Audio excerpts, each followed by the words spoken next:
What up, what up, what up, what up, what up, what up, what up, what up? What's good, people? What is up? What is up? They went from the fourth level of hell and sent us down to the seventh level of hell. Why? Because then you got Kwanzaa pulling out her titties. The whore pulled out her titties. And these whore bags over here started feeling and fondling on her tits. My, I don't have it to do with you. Girl, you can go over there, rant and rave. Girl, you can shake all your rainbow right here all you want, dear one. I'm not doing this. I'm not doing this with you, dear one. I'm not doing this with you, dear one. I don't have nothing to do with you, and I'm done. Baby, you can scream my name from the rooftops from now till Jesus come back. I'm done after this. Introduced to Tick's meat. Do you see what I see? Did y'all really hello, casting, wardrobe, y'all let him roll up out of wardrobe with these pants on, giving us all of this, thinking we were not going to see it? We have been waiting with bated breath and anticipating all season long for the slightest glimpse, and y'all just put it out there this episode in all of its magnificent glory. Listen, that young man said, baby, you ate on this first date, you giving up the cooch on the first date, okay? Well, you gonna run me my coins. Run me my cooch or run me my coins. Run me my cooch or run me my coins. Run me my cooch or run me my coins. That's our new theme song. That is the new song. Listen, somebody need to put a beat to that. Run me my cooch or run me my coins. Run me my cooch or run me my coins. This what y'all got going on. Called out Sandcastle. Sand, bitch. Ow. Oh my God, it was so funny, girl. Woo, baby, listen, let me tell you something. This shit started to turn into the precursor for some gay porn. That's what I thought it was. Because Big T is getting all, the voice starting to go deeper and get a little more wet and moist and sentimental and all this shit. And it was real gay at this point. Like, I thought the bitches was gonna stop. I thought Lil Murder was gonna turn Big T around and do him like he did Uncle Cliff and do the grease it up with City Lou and ran right in there. It's not a coincidence that Big T started off the conversation by trying to find out if Lil Murder was fucking Mercedes, which he found out he's not. It's also not a coincidence that he would start talking about prison. Why? Because the bitches was probably fucking in prison. Girl. Uncle Clifford, you better go get your man. Big T got plans for that. What he had on looked like something Big Bird vomited up or something like that. Like, I did not like it. That Big Bird couture he was going for, it did not work. Like the pastor of a gay mega church on Easter Sunday. Okay, it was way too much sequence. He had on way too much makeup. Baby, his face looked like Iyanla Vanzant's neckline. Okay, just way too much makeup clumped in everywhere on his face. Get it together, sweetheart. Like, you're a big girl, so that gives you a whole lot of canvas. So that was a whole lot of makeup, honey. And Rico looked like he was auditioning to be one of the three kings, or he was auditioning to be the main character on Jesus Christ Superstar.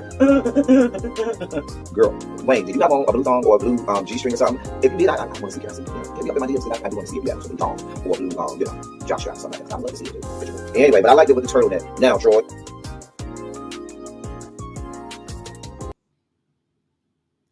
Well, hello. How the hell are you? We're back. It's so good to be back. I'm glad to see y'all. Did y'all miss me? Because I sure missed y'all.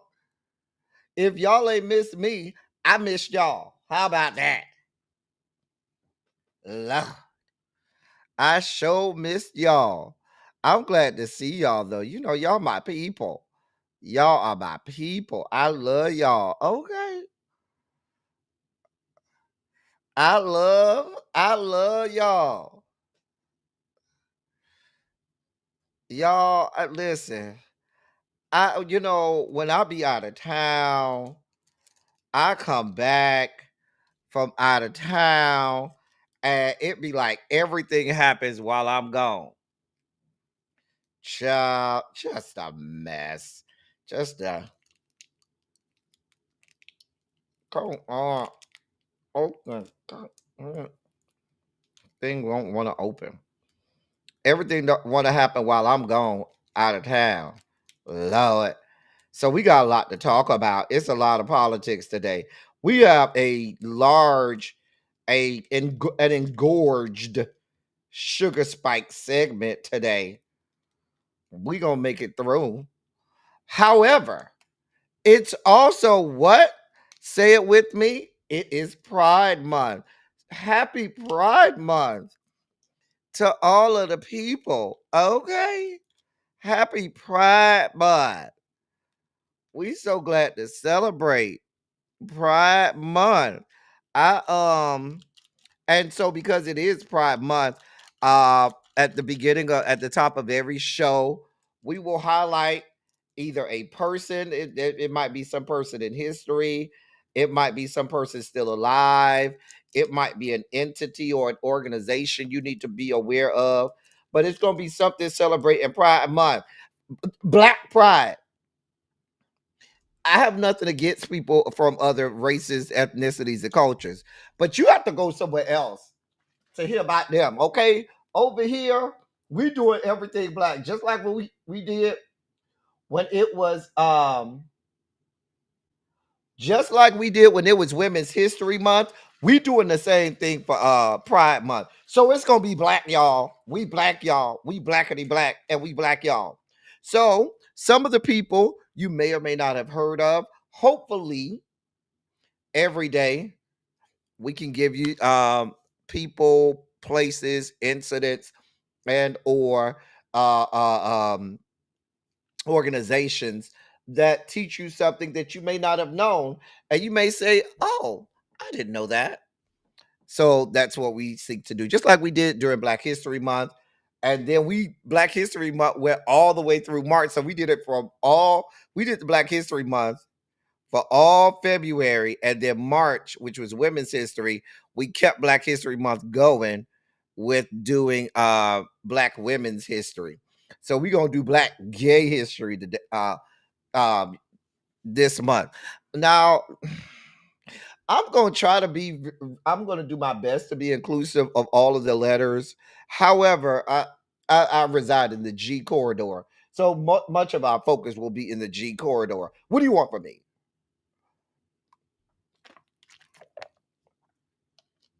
Do the best I can. Okay, Lord. Feel free though. If you have organizations, moments in history, or anything that you'd like for me to spotlight for our Pride Month spotlights and features, let me know, and I'll do my research and include it. Let me say hey to y'all, and we can get started after that. Hey, Tracy W, DPG, my girl, Demetria, Pinky Tiki, Universal Goddess, Tamara is here. Terrence is here. What's good, bruh? What is going on? Jason is in the building. What is up, Jason? We have Janae here. Quake is here. Faye is here. Faye, you know I'm always glad to see you, girl. Little baby is here. You at the Cheesecake Factory, oh child. You here with the new love that wait. You on a date? Let me find out you around here on dates and stop. Nobody tell you could be grown and go on dates down to the Cheesecake Factory, little baby. Gee. Child, you gonna have to update me on how your how National Alumni Association meeting went. It now that all of this stuff came out with that girl. Hey, Miss Bay Thing. Yes, you are on time because I was late today. We were doing Teacher Project 2.0. Lock Queen is in the building. Tacos and Tequila is here.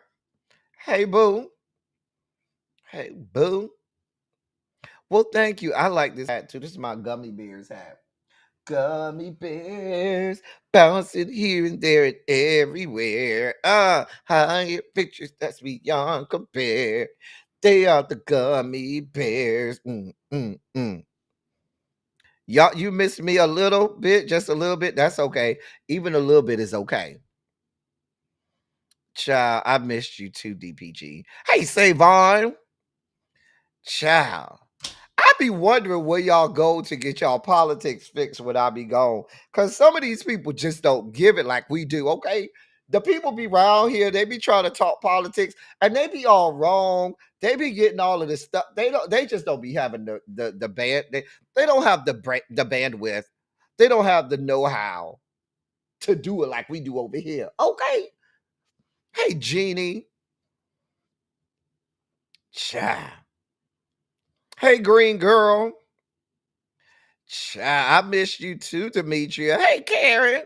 What's going on, boo? Child. Oh no. Well, we praying for your mom. We praying for healing for Mom Dukes. We definitely gonna set up a prayer for your mom. We praying for that. Many of us know the battles with cancer, so we certainly are praying for her and sending nothing but healing, good vibes, and laughter because laughter helps. The in shambles. Yep. It was your baby's graduation. Well, congratulations. Y'all put a Shondo in the chat for Candace F and her baby's high school graduation. Child. Child. Happy Pride Month. Montrez, what's good, bruh? Y'all, it is Pride Month. Sugar gonna be on high today. It is. It is. Child. Hey, cross country cruiser. How you doing today, boo?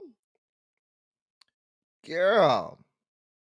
Be who you are. Yeah, I got to get that clip. I'm gonna get that clip, y'all, and then I'm gonna get that clip, and we'll have it. I have it by tomorrow. Don't worry. Samira, what's good, boo? What is up? Chef Don.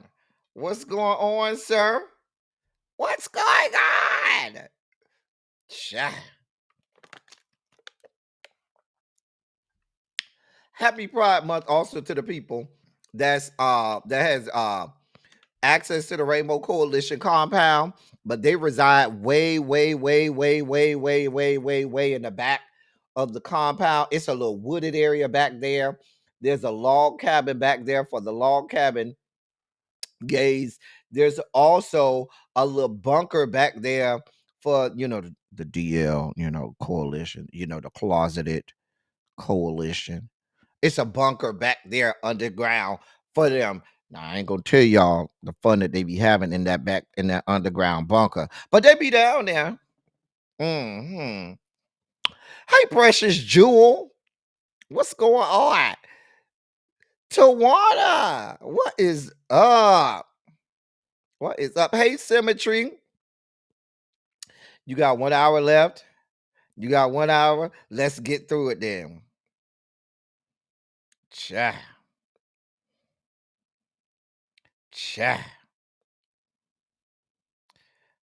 Oh, okay. That's good to know. I'm glad y'all was looking for me, child. Well, I will say I don't have another trip planned until the end of the month. So y'all stuck with me because I'm let me think about this. I have to check my schedule. I don't think I have another trip planned until the end of the month. But once we get to the end of the month, it's all downhill from there. It's all downhill from there. Child. Yeah. Xavier, what is going on? You put a picture in the membership? Okay. In the members only chat, I'm gonna go down and look at it and down to the. I think I did see it in the members only chat. I think I did see it. I'm gonna check again. Chat. Look at tacos and tequila. Look at her. Now I don't know if Ray J has access to that area in the way back of the Rainbow Coalition compound. Baby, I have to go back there and look. Yeah, they do have a secret entrance. It's through the back. It's still a key card entrance, but it's through the back alley. It's a back alley that's real dark and covered up, and that leads you to the back, alleyway that leads you into the wooded area in the back of the Rainbow Coalition compound. You know what? I didn't even have it to. I did not add that young man to the dossier because I said I'm not going to bring myself down with him. It's enough going on in the Sugar Spike segment. I just didn't have it to do with him today. Cha.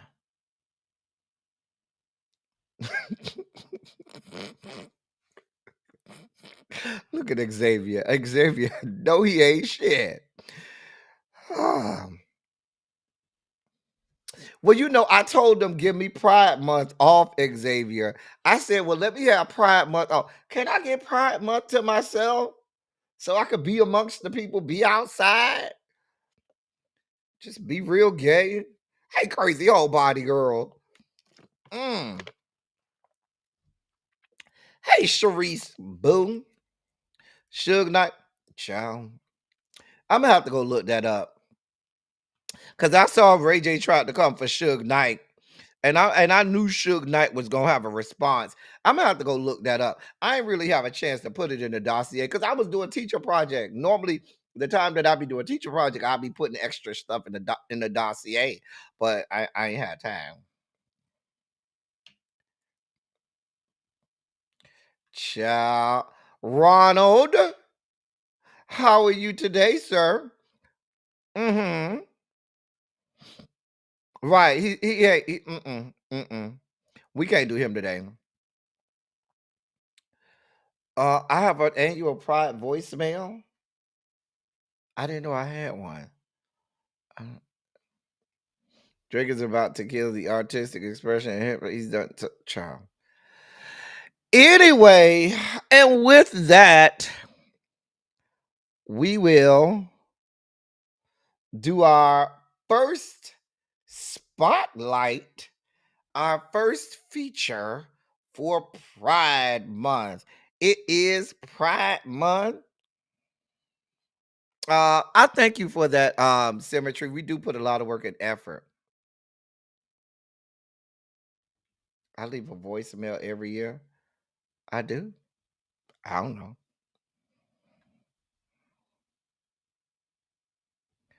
I believe all the men are child. Child. Anyway, we are going to feature somebody. Let me get the dossier up. I'm saying all of that. I ain't even got the dossier up. God help me. Get the dossier up and open. Uh-huh. Uh-huh. Uh-huh. All right. So let's talk about our first feature for Pride Month is a very famous actor, at least in black circles, none other than Earl Hyman. Earl Hyman, most of y'all know who Earl Hyman is. And so we wanted to feature him for Pride Month. Earl Hyman was an American character actor who appeared on film, TV, and stage, but was perhaps best known for lending his voice talents to the beloved 80s cartoon Thundercats, as well as his Emmy nominated portrayal of Cliff Huxtable's father on The Cosby Show. Born George Earl Plummer in Rocky Mount, North Carolina, Hyman and his family moved to Brooklyn in the late 1920s for his 13th birthday. Hyman's parents took him to see a production of Henrik Ibsen's play Ghosts, which gave the young man the acting bug.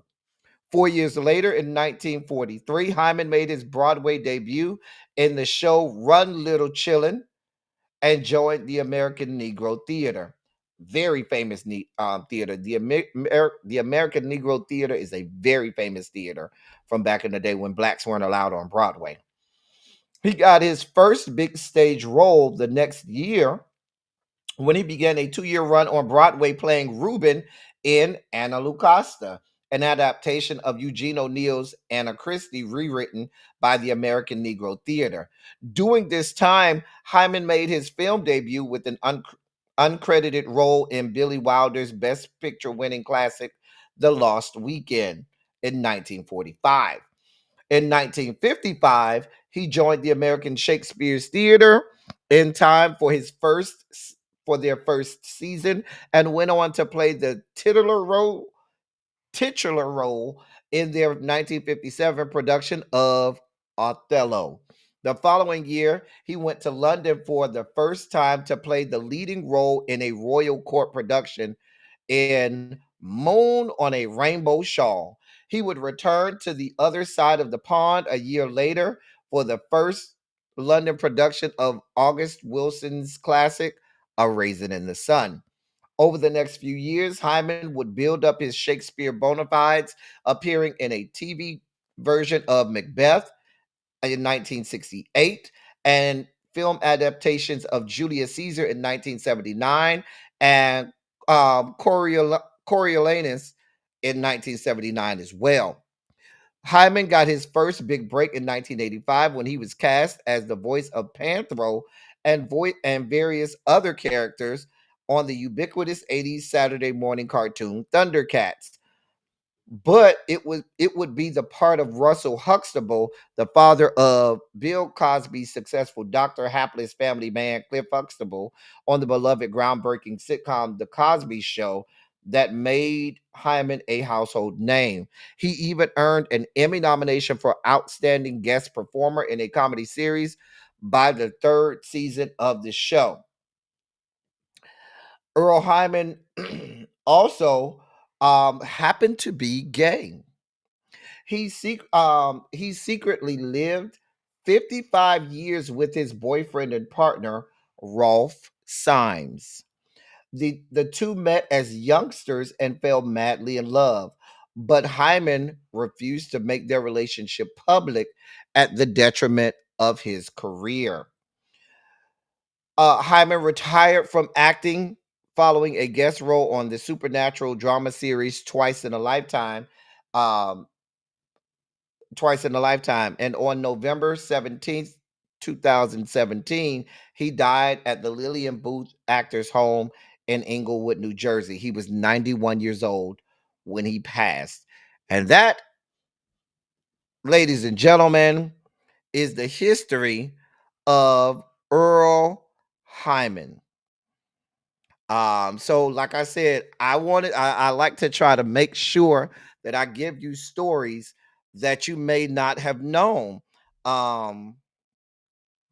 And many of us know Earl Hyman. We know him from The Cosby Show. We know him from Thundercats, but most don't know he's secretly. And like I said, he lived during a time when you had to be secret. Back in his day, even to be gay was considered a mental illness, and they, in some areas, they would actually have you committed to a mental facility, locked up, medicated, and committed to a mental facility if you were gay. I would challenge you to go watch episode 9 of Lovecraft Country. Does a great job of telling the tale not only of the Tulsa massacre, but of the perils of being Black and gay in the early 20th century. Great job. Michael K. Williams did a phenomenal job it portraying that role, and the writers did a great job of telling some of the history even of what it meant to be Black and LGBTQ in America. So that's episode 9, probably my favorite episode of that show. And probably one of my favorite reviews. Matter of fact, it's so funny. That's the episode that you see on the intro when I say we were presented with ticks of meat. That comes from that review of that episode. So yeah. Anyway, Earl Hyman, certainly want to celebrate him. And with that, ladies and gentlemen, non-binary, gender-conforming members of our audience, I bring to you the late, great Larry Myers to help us usher in our Sugar Spike segment.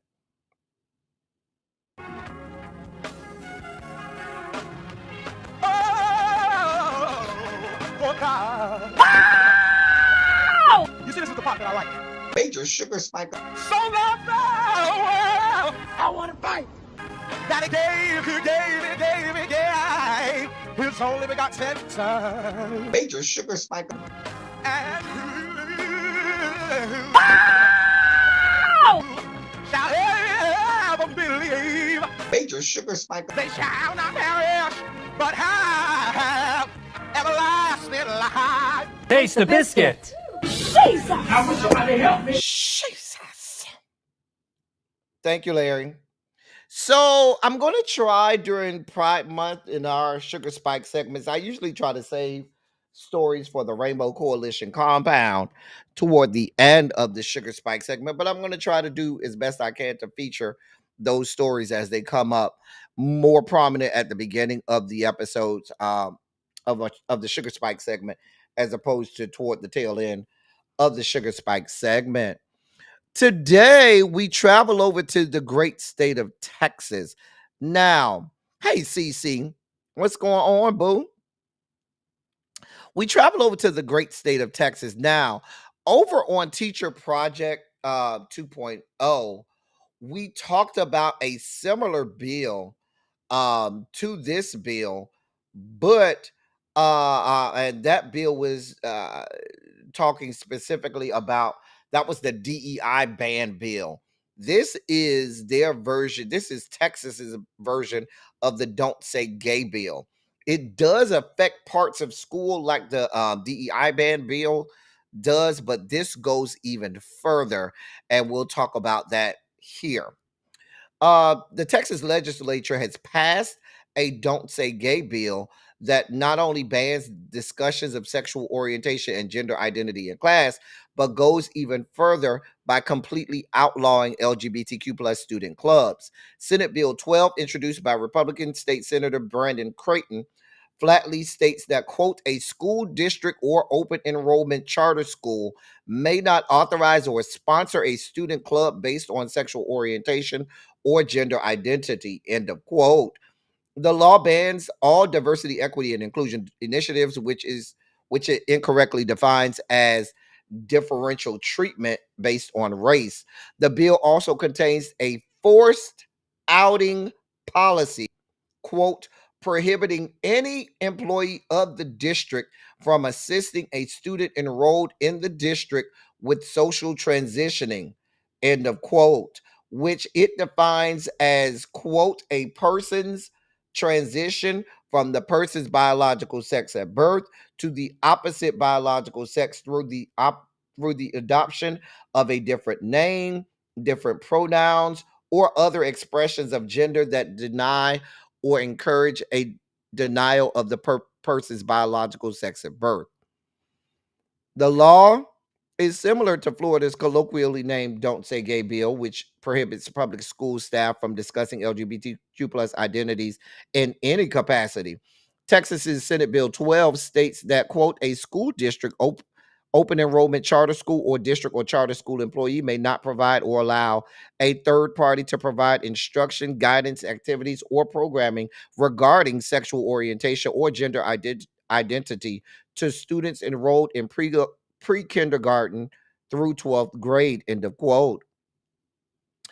LGBTQ plus minors who experience forced outing are more likely to develop depression as well as face less support from their families, according to a study from the University of Connecticut.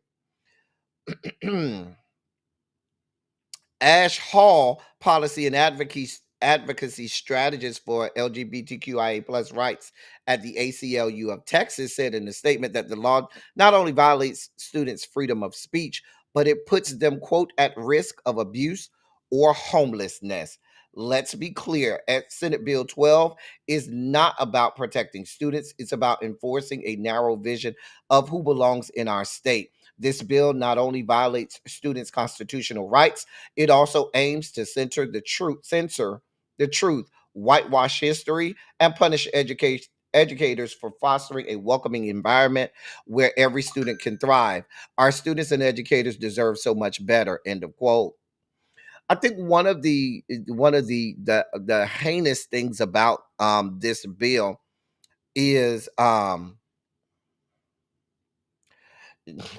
you already know we already hey DM4, you know we've been screaming that from the beginning, that from November 6th we told you that's not what they voted for. We've been saying that since November 6th. But going back to what I was saying, my issue is when you have these states passing these draconian laws, these forced outings of students, what you don't realize, and many people don't realize until they get unless you're in that environment, in many cases for these students, school is the only place that they have for expression. It's the only safe place where they can truly learn what they have going on inside of their own bodies, where they can learn what's going on in their head. I, I think sometimes members of that are not a member of the LGBTQ plus community, I think it's hard to understand what a child, an adolescent, a teenager, the mental torment that a child goes through in those at that stage, at the stage where you start to really figure out what you have going on. There's really mental duress that you're going through because parents, family, church, and everybody is saying you should do this and be this, and everything about your body and your DNA is saying, hey, that ain't you. That ain't what you got going on. And sometimes you try to force the square peg in a round hole or a round peg in a square hole, and it just does not fit. And once you kind of start to wrap your brain around that, one of the few places some children can go is school to even learn what it means to be lesbian or gay or bisexual or trans or one of the other asexual or one of the other uh, um, letters. And now you're telling students we're taking away all of the books and resources that can help you figure out what you're doing. On top of that, we have forced outings. You forget many of these students that are forced out, they get abused. They live in homes where parents are some of these white Christian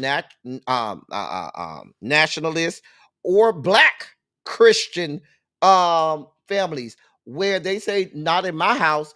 And next thing you know, these students are the subject of child abuse. These students are often kicked out of the home and have to go live on the streets. This is real world. And this is the world that they want children to live in. We literally have children that are forced homeless. And to now add insult to this injury, you're taking away the resources. You're taking away any mental health experts. You're telling teachers they're not even allowed to make school inviting. On top of that, you're defunding 501c3s and other organizations that are out there trying to even help some of these displaced, abused, homeless children. And then in the next breath, you're going to scream to us that you are pro life in the very next breath.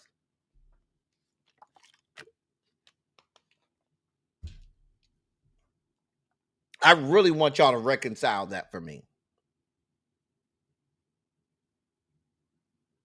And it hurts my heart because I know what that's like as a child.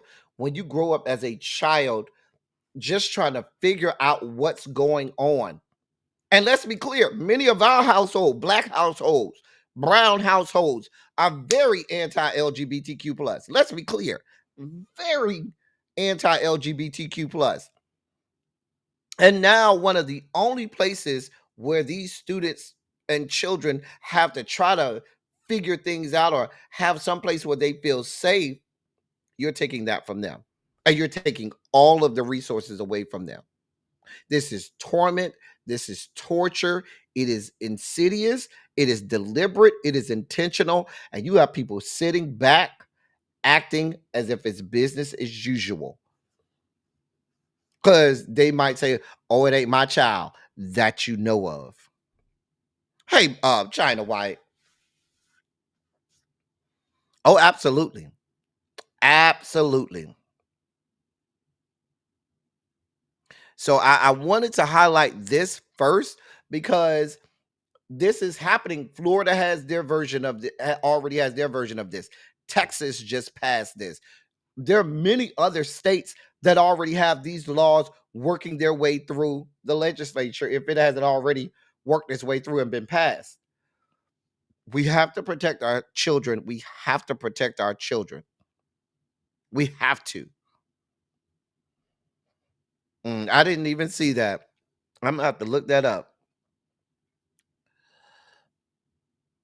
In more news, because they want y'all to know that they don't give a damn about y'all pride. Wait, what? Pride? What? No, we don't believe in that. They don't. Well, this news came out yesterday that the U.S. Navy plans to rename the USNS Harvey Milk a fleet replenishment oiler named after the slain gay rights leader and Navy veteran, and is considering renaming multiple ships named after civil rights leaders and prominent American voices.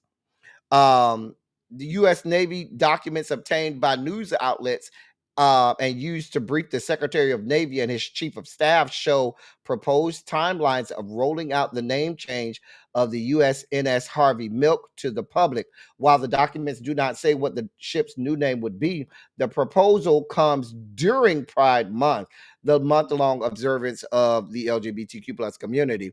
That also coincides with the anniversary of the Stonewall Uprising in 1969. World Pride celebrations are also right now being held in Washington, D.C. The documents obtained by CBS News also show other vessels named after prominent leaders are also on the Navy's renaming list.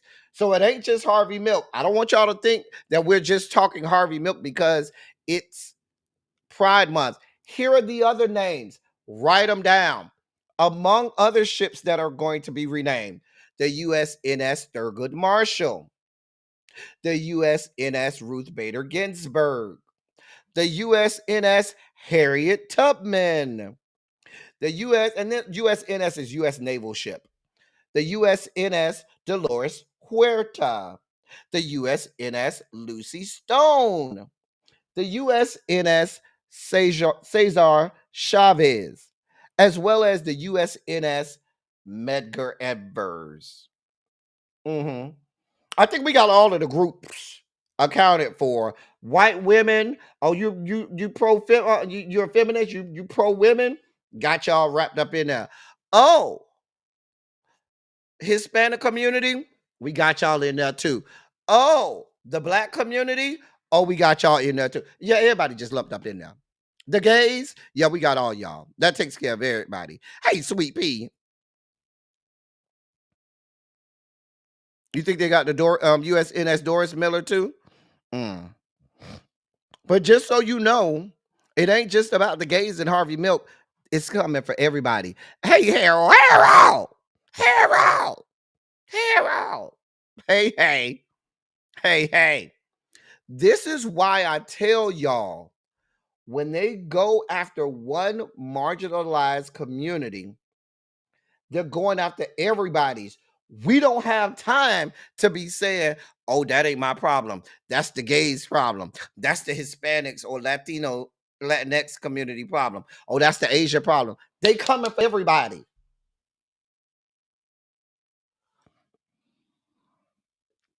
You know they got Confederate.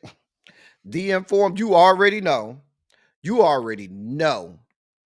They got a bunch of Confederate names lined up. Because they're all here for the white men that wanted to keep us chained and shackled. They're here for celebrating the white men who wanted to make sure that we were enslaved. Want no parts of recognizing or celebrating people who were here to see to it that everybody had equal rights under the law. Mm-hmm. Mm-hmm. Oh no, Terrence, let's be clear. It's like the informed said. I promise you, they're gonna have some Confederate names on this. Stonewall Jackson and Robert E. Lee, all of these Confederate general. Yeah. You getting all of them. All of them. All of them. You don't think they will?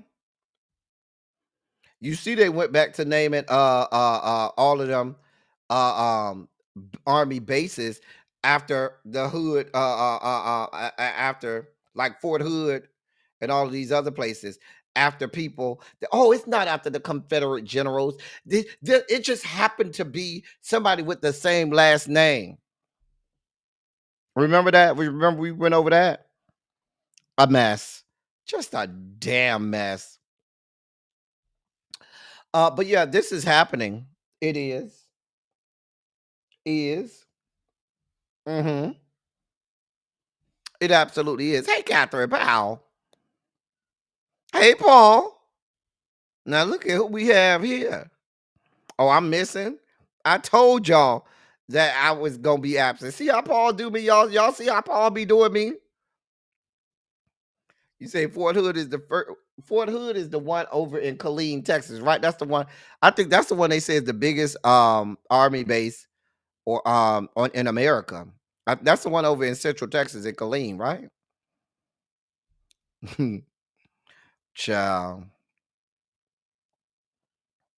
But yeah, this is happening. This is real.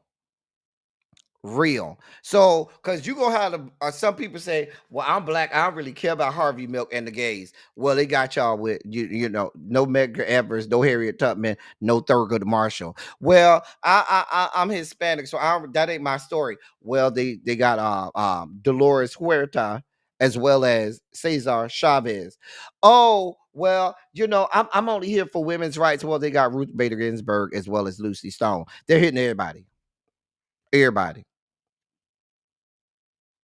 Yeah, that was Fort Bragg. They're changing back too.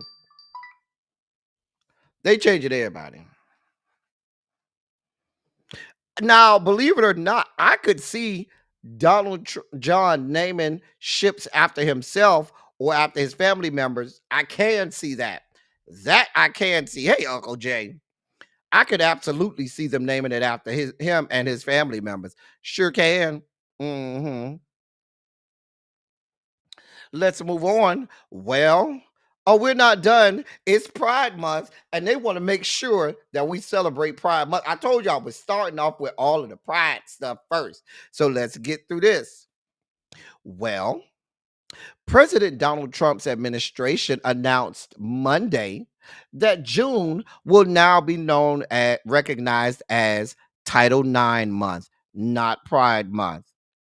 Quote, the U.S. Department of Education today announced that it is recognizing June as Title IX month in honor of the 53rd anniversary of Title IX of the educational amendments being signed into law. June will now be dedicated to commemorating women and celebrating their struggle while you're removing them from history, right? And let me read that again. June will now be dedicated to commemorating women and celebrating their struggle for and achievement of equal educational opportunity. Throughout the month, the Department of Education will highlight actions taken to reverse the Biden administration's legacy of undermining Title IX and announce additional actions to protect women in line with the purpose of Title IX. End of quote. Let me help y'all understand something, white women. I promise y'all got to be some of the dumbest fuckers on earth, white women. Because if y'all sit up here and y'all believe that they give a damn about white women, this ain't got nothing to do with y'all.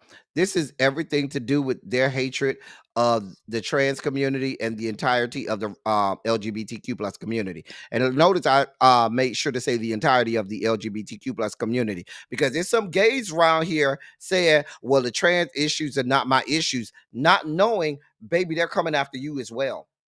We just read a couple weeks ago where a state is passing a sodomy law right now, so that when laws come off the books, when the Supreme Court strikes down laws that no longer make it illegal, that no longer allow it to be legal to be gay, those sodomy laws will come back.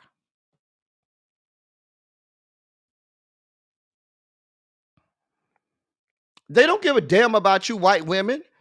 They don't want y'all voting. They don't want y'all doing shit.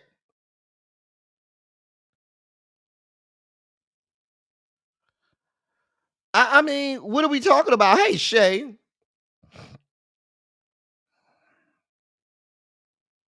Just a mess. Just a damn.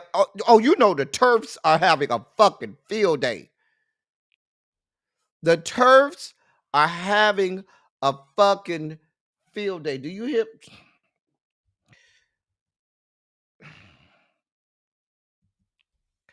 Listen.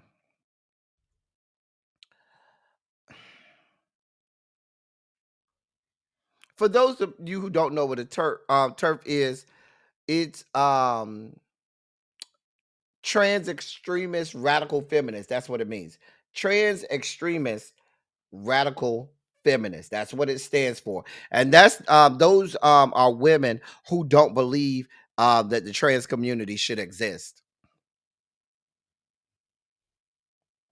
Exactly. So you got white women out here believing that this administration gives a damn about them because we're celebrating Title IX. No, the fuck you ain't.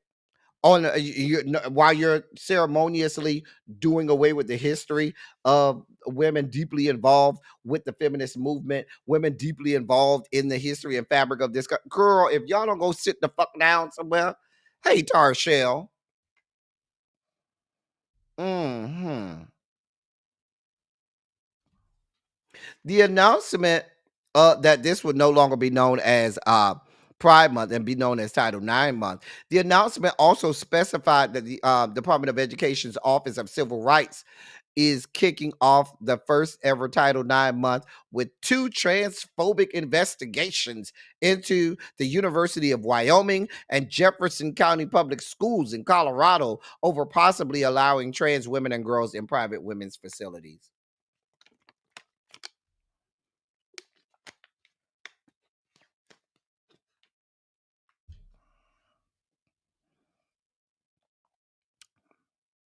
Mm-hmm. Mm-hmm.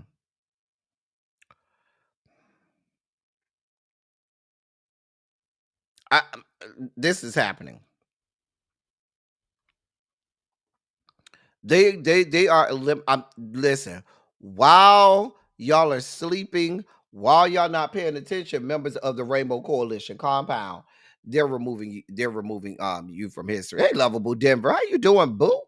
I see you in a minute. It's good to see you. This is happening. So just know this is happening. In more, see, that was a great segue. They over here talking about, oh, it's happy Title IX month because we care so much about the women, in the immortal words of Andrew Caldwell. Women. That's all they care about, right? And then there's this. I'm so glad this story was right after that. I'm so glad this story segued into the stupidity of white women who continue to vote for these people. Well, here we are.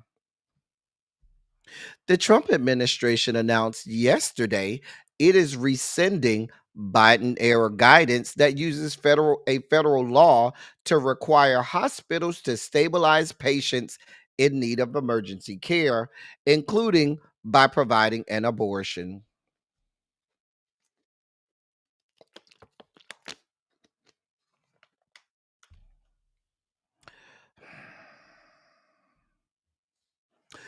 In July of 2022, the Department of Health and Human Services issued guidance that the Emergency Medical Treatment and Labor Act, better known as EMTALA, that under that act, doctors must perform abortions in emergency departments, even in states where the procedure is illegal, particularly if it serves as a quote stabilizing medical treatment, end of quote, for an emergency medical condition.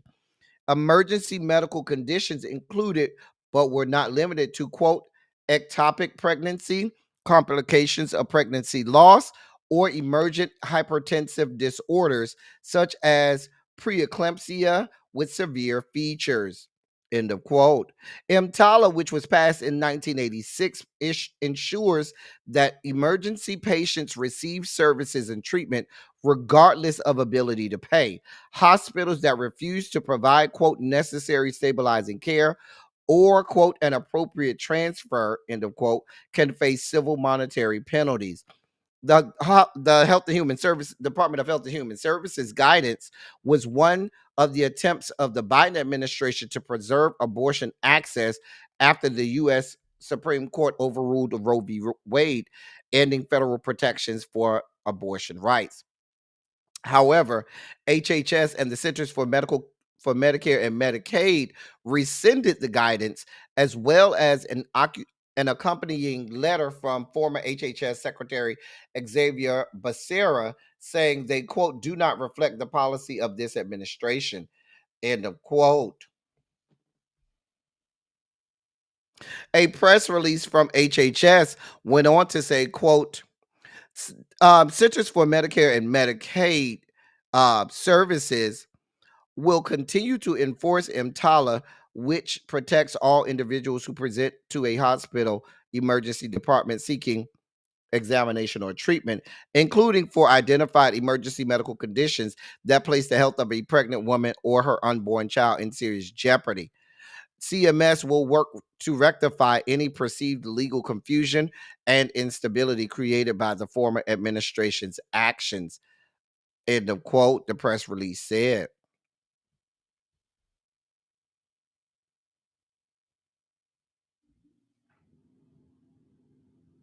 Now, your boy Mehmet Oz, I'm not calling him doctor anymore.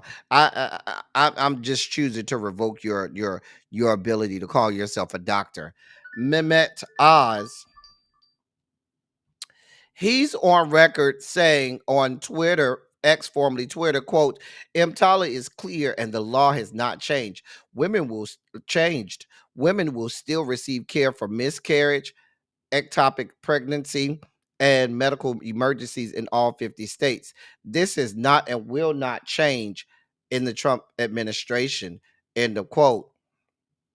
Abortion rights groups such as the ACLU criticized the administration and accused Donald Trump of walking back on a campaign promise not to interfere with abortion access. Quote, by rescinding this guidance, the Trump administration has sent a clear signal that it is siding not with the majority, but with its anti abortion allies that will come at the expense of women's lives. The ACLU will use every lever we have to keep President Trump and his administration from endangering our health and lives. End of quote. And that's a statement from the ACLU's Reproductive Freedom Project. Mm-hmm. So what they're saying is, yeah, if you go to the emergency room and whatever you got requires a an abortion, yeah, we ain't do it. Hospitals don't have to do that no more. Mm-mm. Uh-uh.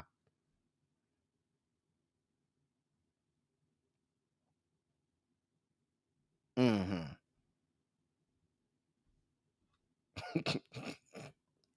That would be very it would be sad, but it would actually be funny to me. But yeah, white women, they over here telling y'all that they protected that. Oh, it's happy Title IX month. Yeah, happy Title IX month. Mind you, don't go to the hospital in case you need to have an abortion because it may kill.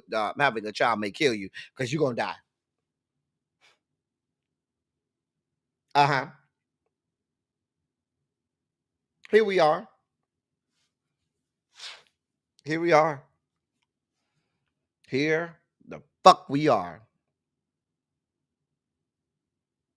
And these are the same white women that's gonna be out here voting for and celebrating this same administration. Uh-huh. I just report what's going on, y'all. I just report the stories, okay? I'm just saying. Moving on. In even scarier news, because some of y'all gonna say, I'm not a woman, I'm not gay, I might not even be a minority. So none of this stuff affects me and I don't give a damn. Well, I hope you don't live in a hurricane prone area.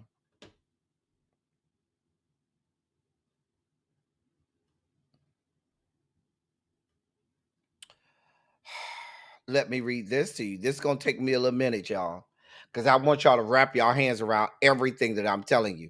This is important. This is absolutely important.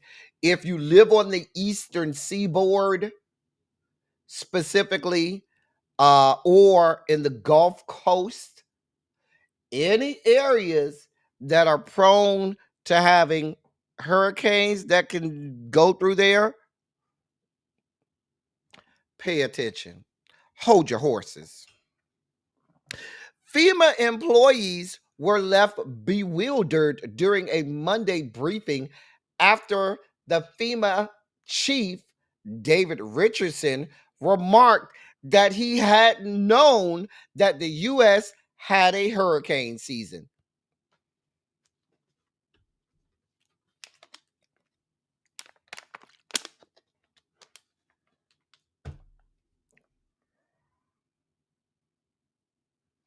The head of FEMA literally stated to the agency that he did not know that we had a hurricane season.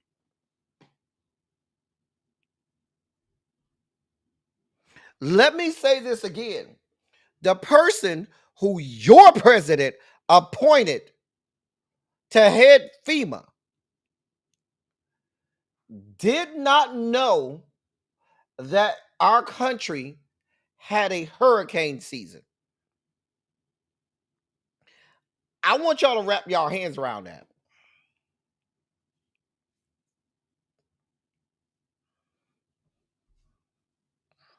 I just want you to wrap your brains around that. I'm going to give y'all a moment to grapple with that, because sometimes you just need a moment to grapple with that. Melinda, girl, this is happening, Melinda. Melinda, I don't know what to tell you. This is happening. Like, crazy homebody girl. Like, I am over here. Let me say it one more time for you, Demetria. The director of the Federal Emergency and Management Agency did not know that the United States had a hurricane season.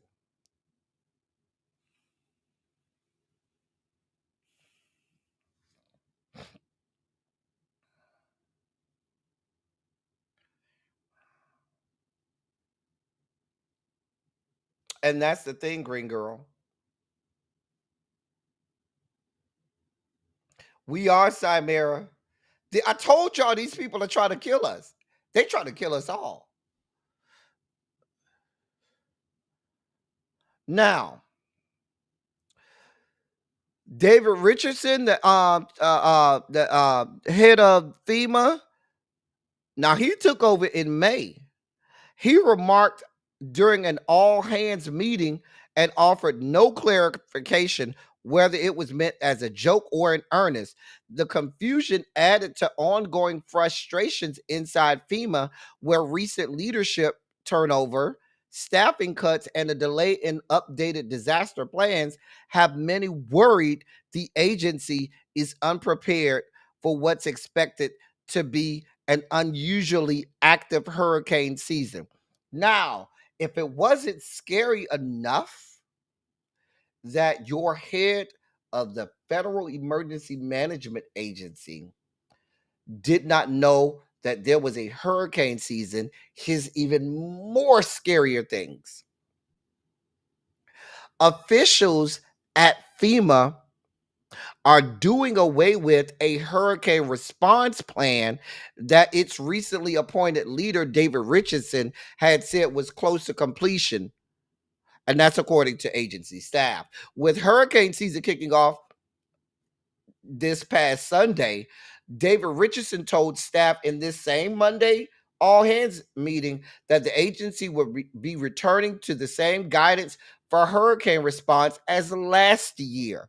Some were confused how that would be possible given the agency had already eliminated key programs and had eliminated key programs and sharply cut its workforce. For example, FEMA's hurricane guidance typically includes plans for staffers who go door to door helping storm survivors, but that program has been rolled back, leaving it unclear how the agency should now adjust those operations, which could have a domino effect on other responses. Uh, Richardson told FEMA staff in the same Monday all hands call that he didn't want to create a new plan that might contradict with a newly created FEMA Review Council co-chaired by Homeland Security Secretary Kristi Noem.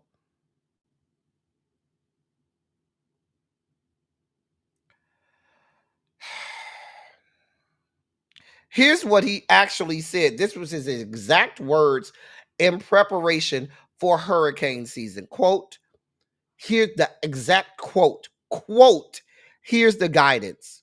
It's the same as it was last year. End of quote.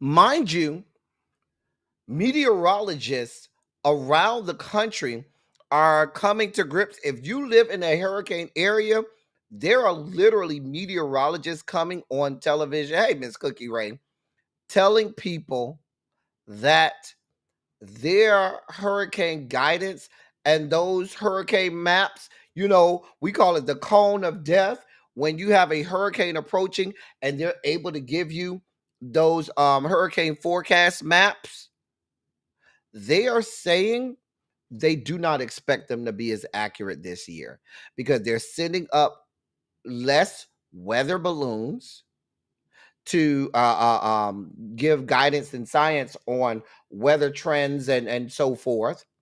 They're also cutting the funding of the hurricane hunters. Now, if you don't know what a hurricane hunter is, hurricane hunters is a big Navy ship that fly, or Air Force ship. It's Air Force, but it specifically works for. It's not a ship; it's a plane. I said ship, and I said fly. It's an Air Force plane, but it's commissioned to the National Hurricane Center and the National Weather Service.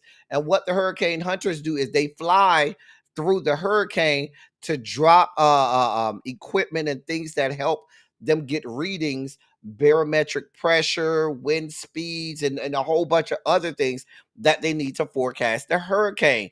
That gives guidance as to the path of the hurricane, the strength and intensity of the hurricanes. And they're saying that they've cut the funding for this, so they may not even be able to send these people out to do hurricane hunting. They're not sending up any more. They're not sending, I shouldn't say anymore, but as many weather balloons. So you're talking about us going back to 40 years ago when it was, not as accurate. And you're being forced to rely on hurricane models that may or may not give you a real or more accurate depiction. One thing I've been able to say about meteorology over the last maybe 5 to 10 years or so, they've gotten much better at predicting the intensity of hurricanes, the path of hurricanes, and being able to get people in and out of harm's way much earlier. Right to a time before Hurricane Andrew, and I lived through Hurricane Andrew. There was times we didn't think we was gonna live through it during it, but we lived through it. So it's not only that he hired idiots, but they're cutting the funding from these agencies. The the funding for NOAA has been cut. The funding for and NOAA is the National Oceanic and Atmospheric Administration. Yeah. I know that's not agency, it's administration. It's the National Oceanic and Atmospheric Administration. That's what NOAA stands for. But we're talking also about the NWS, the National Weather Service, as well as the National Hurricane Center. Funding for that has been gutted. The personnel in those specific agencies has been cut and gutted. So now they were already predicting a more active than normal hurricane season. We could literally have several category 4 and several category 5 hurricanes knocking at our doors and have blind guidance. Hey, Jay Parrish. This is scary, y'all. Real scary. Now, what I'm hoping for is I should know. Let me tell I'm not hoping for this. I'm not. Let me back up. I'm not hoping for this. However, please don't believe that the mid-Atlantic states do not get hit by hurricanes. They absolutely do. The mid-Atlantic states, the Virginias, Marylands, and DCs of the world absolutely can get hit by hurricanes. You do remember Hurricane Sandy that went up there to New Jersey and New York and flooded the whole subway system. You do remember that, right? You do remember, because people up in the Northeast, they go up there too. And they're saying that the intensity of these hurricanes are getting stronger because of things like global warming and warming trends in the atmosphere due to methane gases and other things that are human contributions to global warming. But these are the same people that don't acknowledge that there is global warming. So I don't know what's going to happen, occupant Trump, when you have a whole ass hurricane that plows through the DMV area.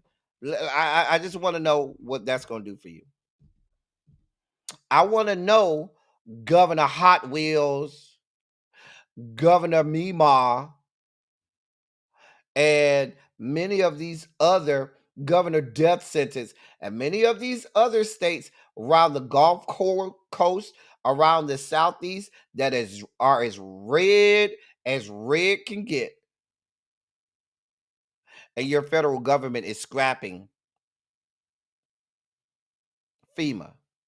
Y'all gonna be the first ones with y'all handouts saying, oh, we have to help our citizens. Where was that energy when you all were siding with these people who told you they were gutting these entities and organizations?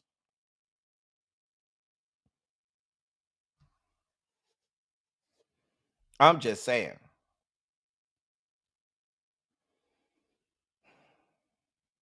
Child. But these people act like it ain't gonna happen.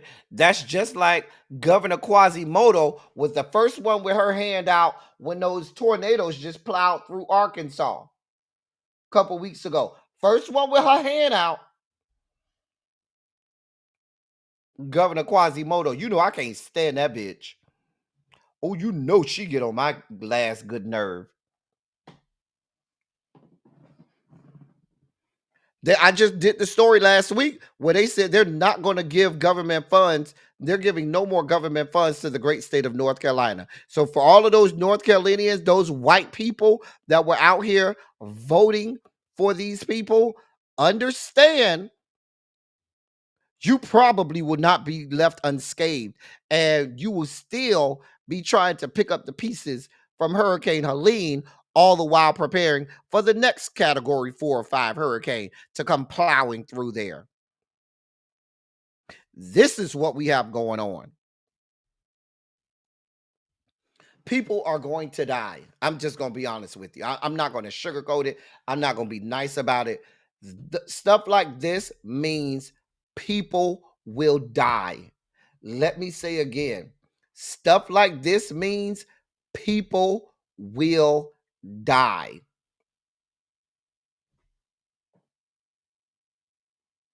That's all I got for you.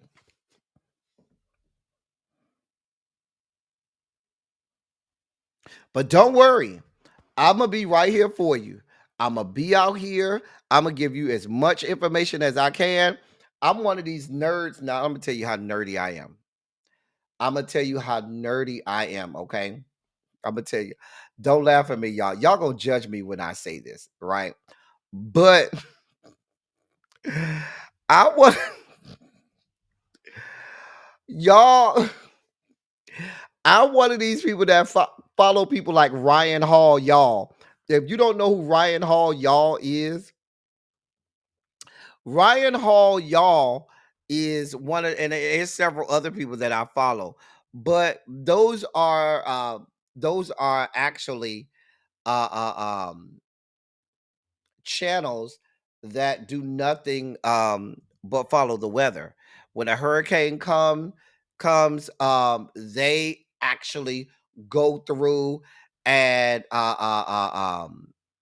they will give you all of the hurricane charts, and they'll have the Doppler radar. They actually follow this stuff in real time to give you as much guidance. They follow tornadoes. So I follow these channels and I watch them because I'm a whole ass nerd.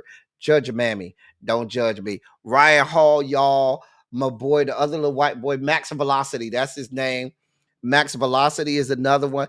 And they literally, like, I remember Ryan Hall, y'all, did like a 18-hour live because he wanted to stay live during the whole duration of the hurricane making landfall and stuff like they do crazy stuff like that. I follow these people. I know I'm a nerd. Max Velocity is another good one as well. But I follow these people so that I can stay informed, so I can make sure if I happen to miss the news broadcast, I got some other Ryan Hall. Let me see if I can find Ryan Hall. Hold on. Because I know if you type Ryan Hall, y'all, it'll come up. Okay, hold on. There we go. Here's Ryan's channel right here. Those are two of my favorites, but it's a bunch of them out there. I follow a bunch of them. That's Ryan Hall's. Let me see if I can get y'all Max Velocity too. Hold on.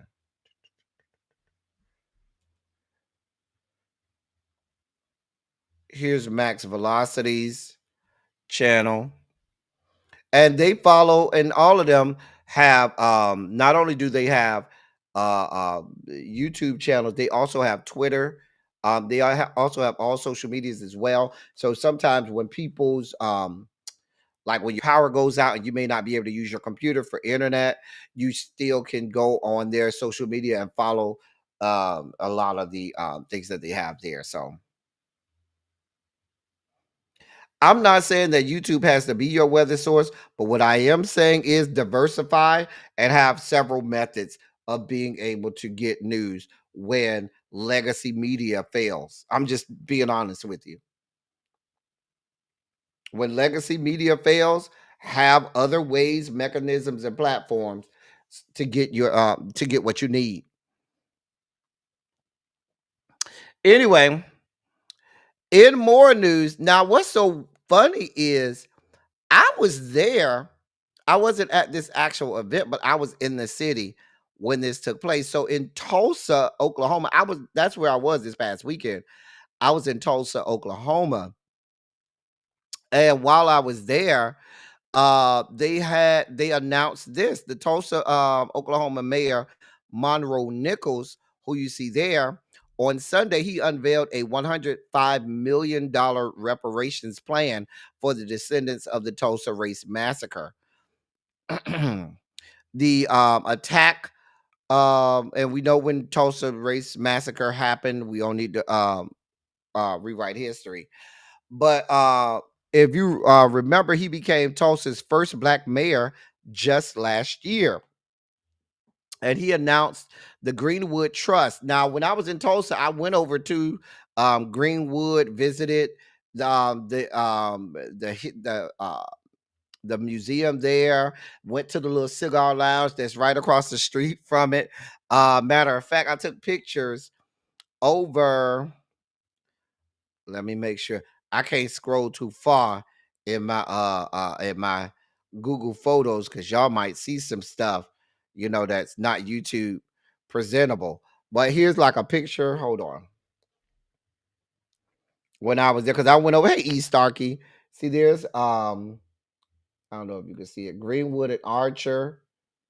Um, that's one of the corners there. I probably could just upload this to. You can't even see it, Lord. Anyway, yeah, I was there. We went to the you probably can't even see that. It says Greenwood Rising. But we went to the little museum and stuff like that. So but let me get back to the story.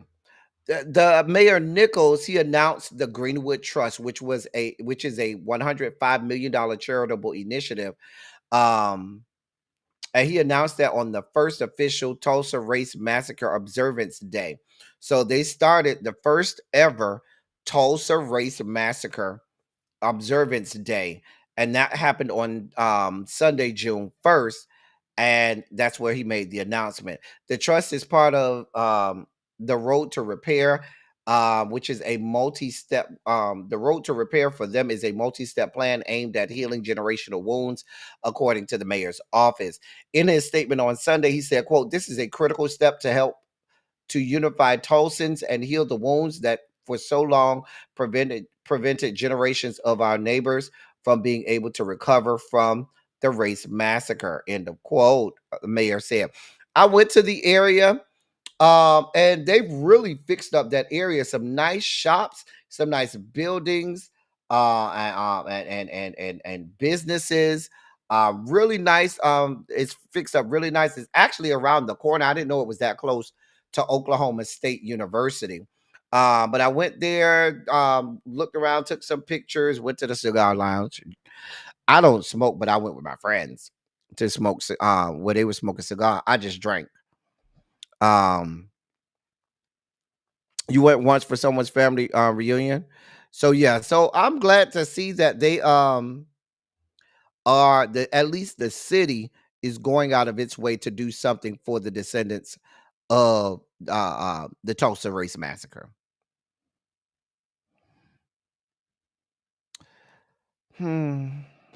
In more news, that's Karine Jean-Pierre, or as I like to call her, Karine Jean-Pierre. Where's my girl, Universal Goddess? Universal Goddess, no. That woman is Haitian. Now you got the bougie Haitians that tried to say Karine Jean-Pierre. And when you go to a Haitian household, they're not going to say Karine Jean-Pierre. They're going to say Karine Jean-Pierre. They are. I'm just telling you how this goes. Anyway, she's in the news today. Why is she in the news? I'm glad you asked. Former White House press secretary Karine Jean-Pierre. If the woman say call her Jean-Pierre, I will. But those people who know what they know, we know. Anyway, she has a book out this fall that promises a close look at President Biden's decision not to run for re-election and calls for thinking beyond the two-party system. Karine Jean-Pierre herself has switched her party affiliation to independent after working in two Democratic administrations, and that's according to Legacy Lit, a Hatchet Book Group imprint that will publish her book, which is titled "Independent: A Look Inside a Broken White House Outside the Party Lines." She says in a statement that she released today, quote, "Until January 20th, I was responsible for speaking on behalf of the President of the United States. At noon on that day, I became a private citizen who, like all Americans and many of our allies around the world, had to contend with what was to come for the next come next for our country. I did of boxes. We need to be willing to exercise the ability to think creatively and plan strategically. End of quote. Now, let me tell you one of my issues with Karine. Listen, Karine, you could do whatever you want to do. You could do whatever you want to do. But let's be clear, Karine. Yeah, she is a member of the Rainbow Coalition compound. She is. She's a lesbian. I have no problem with Karine Jean-Pierre wanting to go independent, but my issues with Karine Jean-Pierre wanting to go independent or her issues with the Democratic Party is very different. She mad at the Democratic Party for forcing Joe Biden out because in her estimation, he should have still been the candidate. My issue with the Democratic Party is the fact that they did not have a primary and just tried to say back in 2023 and said he's the incumbent, he's going to be the nominee, and then they had to go back and backpedal and pussy pop off of that. When he told us before he ran in 2020 that he was not going to seek a second term, and then he sought a second term, and that's how everything got fucked up. She over there siding with Joseph Robinette when Joseph Robinette was wrong the whole time. Now, Karine, we've been side-eyeing you for a while, Karine. You want to know why? Because your ass, who's an actual Haitian American, your ass stayed silent when during the fucking Biden administration, they were whipping with whips the Haitian migrants over in Texas. Remember that? They were using the leather reins from the horses to horsewhip Haitian migrants. They had all of those Haitian migrants living under the overpass for the interstate. They weren't even giving them restroom facilities or anything. And you stayed your ass silent during all of that shit. Let's not act like the Biden administration wasn't just as awful with regard to the treatment of migrants. Let's be clear, Karine, we do not forget. The North is not forgotten. So we're not on the same side of this, Karine. The Democratic Party sure was fucked up, but my reasons for them being fucked up is way different from yours, ma'am. Yeah, you getting a straight side eye from me. Because let's be clear, Karine. This is because of your allegiance to Joseph Robinette, who gave you the position as press secretary. But let's be clear. You are an establishment Dem, and the establishment Dems are the same establishment Dems in 2025 that they were in 2019 and 2020 that pushed Joseph Robinette to the forefront, that you backed, that you carried the water for, while progressives around the country were being put out of office, were being primaried. You were carrying the water for these same people. And now, all of a sudden, you got a problem. Now, I'm an independent now. Really? That's real rich, Karine. Don't try to come over here like you all reformed and shit now. I don't buy it, Karine. I don't buy it. Ain't here for it. Ain't here for it at all. Ain't here for it at all.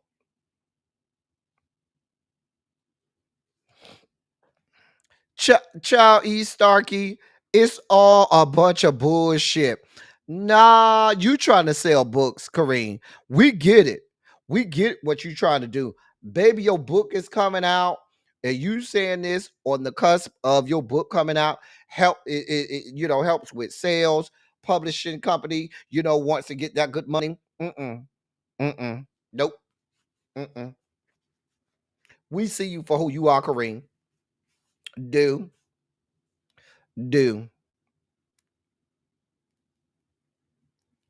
Her problem with Obama is she didn't like the fact that Obama was not backing Joseph Biden. Now let's be clear. Obama didn't want Joe Biden. Obama didn't want Kamala either. Barack Hussein, now Michelle wanted Kamala. Barack didn't want no parts of Kamala. Barack acquiesced once Kamala was selected. He acquiesced to it, and I'm sure Michelle pushed him a little as well. Michelle was here for Kamala. Barack was not. He also was not here for Joseph Robinette. He knew full well, said, yeah, bro, you too. He was not here for Joe Biden. That is one of her biggest contentions with Obama. And once she knew that he didn't want Biden or Kamala, that's why she has a problem. So, well, Miss Baythang, inside circles say that Obama was like me. He was mad that they didn't have a primary. He was certainly upset.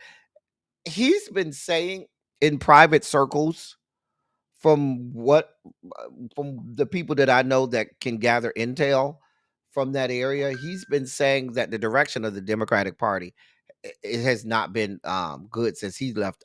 Since Trump became president, he has not liked the direction of the Democratic Party, because the way that they're moving and fighting is not a winning strategy, which I agree.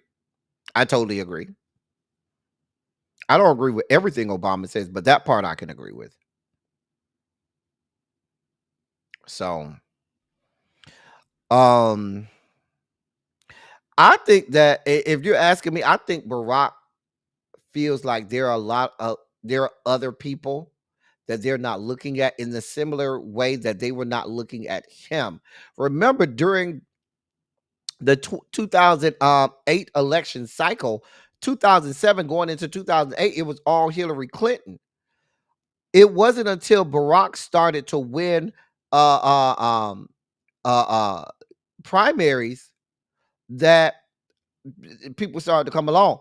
It wasn't until well into the summer when the Democratic Party really started to get behind it wasn't, I shouldn't say it was when Super Tuesday came, they knew that Barack had locked up the nomination, but there were still factions of establishment Dems that were trying to get defectors that would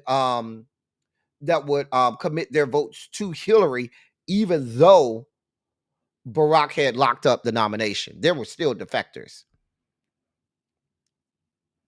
So,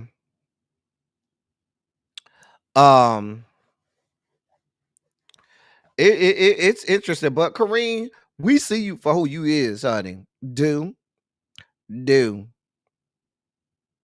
Mm-hmm. Moving on. It's some education news. Now, Lil Baby. Where's Lil Baby? If Lil Baby is still in here, drop down, Lil Baby, if you're still in here. Lil Baby, you'll be glad to hear this if you're still in here. Longtime academic Santa Ona, that's the young man you see to my left. His actual name is Santa. First name, last name is Ona.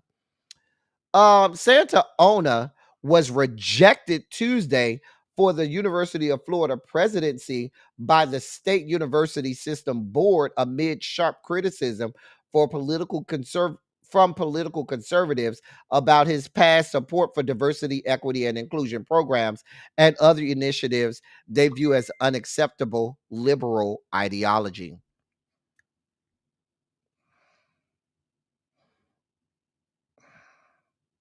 So, yeah. So the Florida Board of Governors that governs the state university system. It used to be called the Board of Regents, but it's the Florida Board of Governors who governs all of the state university system. Even though the University of Florida Board of Trustees unanimously voted to put this man in office. Now, he's the former president, university president, of University of Michigan. He's the former president of the University of Michigan. He was voted unanimously by the Board of Trustees for University of Florida. The Florida Board of Governors said, yeah, we don't want no parts of that shit. He was the president of University of Michigan. That's a little too liberal of a school for us. We don't want no parts of him. No, find a new one. Y'all got to do a whole new search. They have to pay a search firm all over again and do a whole new search for university president. And if you don't know, when you get search when they pay for these search firms, they're paying millions of dollars to get these firms and entities to go and search for qualified candidates, and they have to do a whole new search. And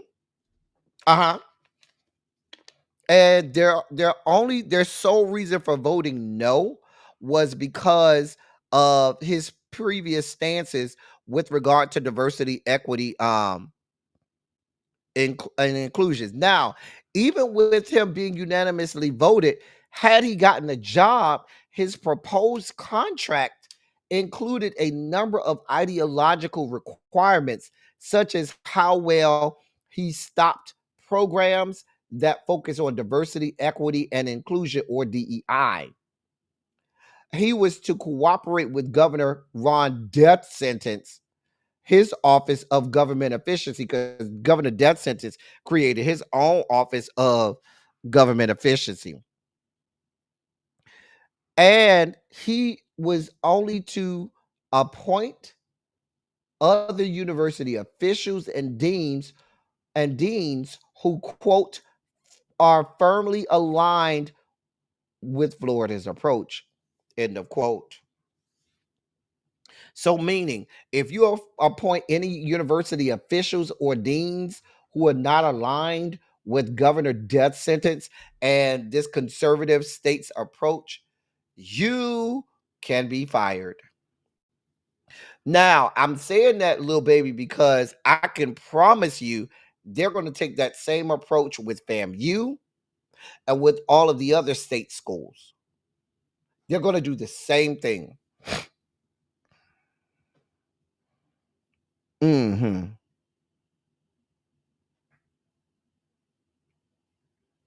So, yeah.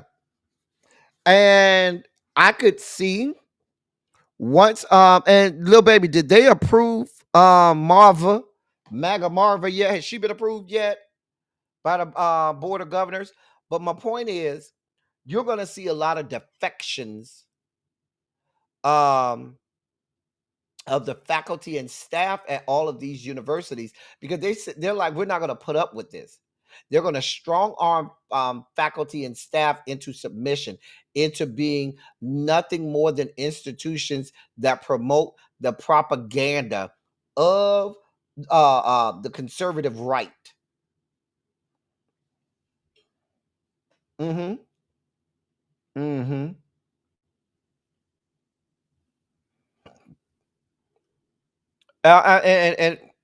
if he is, he may need to look at a private school and not a state-funded school. At least not a state-funded school in a red state. Oh, okay. July 19th. Okay. I wonder why they're waiting so long. Interesting. But I wanted to say that now. Y'all might be saying, well, that's Florida. I don't have nothing to do with this. I told y'all, these people are copycats. Once they see that one state got away with it and was successful, you will start to see this in all of those other red states. So the same thing that's happening to UF, the same thing that's happening to FAMU, because now it ain't just about the HBCUs. It's PWIs and HBCUs alike. So when it was a whole bunch of people saying, oh, well, that's for the blacks, that's just the HBCU, we don't care about FAMU. Well, now it's at University of Florida, and they tout themselves as being the crown jewels in terms of the top ranking school within the Florida State university system. And I'm telling you, this is coming to a state near you. Texas, Mississippi, Oklahoma, Alabama, Georgia, uh, Tennessee, South Carolina, North Carolina. You want to know what you have in a lot of those states? Arkansas, Kansas. You want to know what you have in a lot of those states? Republican governors. You know what else you have in a lot of those states? A whole bunch of HBCUs, as well as a whole bunch of liberal PWIs. So it was okay when it was just FAMU, it was just an HBCU, it was just for the blacks, the blacks. Mm, it's happening to everybody. Hmm. So look out. Here we come. Y'all see what's happening to Harvard. I told y'all when they hit up Harvard first, when Harvard was the first ones to go down, you knew they were not going to stop there. Oh well. Well, then there's this bitch. Who is that? I'm glad you asked. That would be Iowa Governor Kim Reynolds. Why is she in the news? Well, let me tell you. Iowa Governor Kim Reynolds signed a bill on Monday permitting poll workers to challenge voters over citizenship.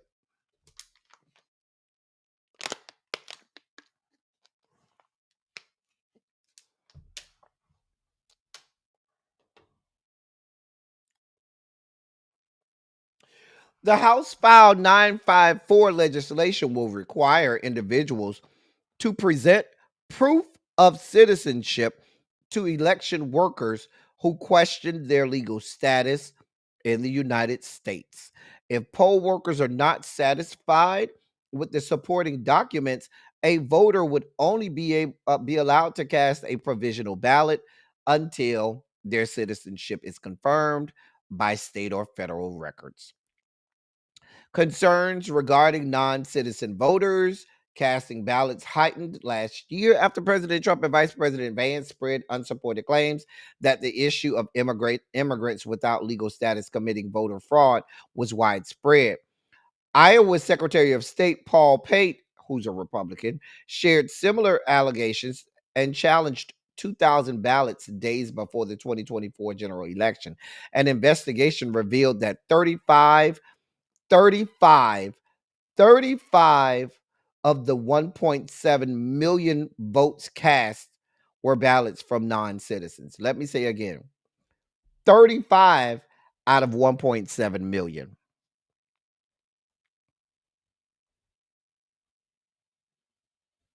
Mhm. Let me be clear.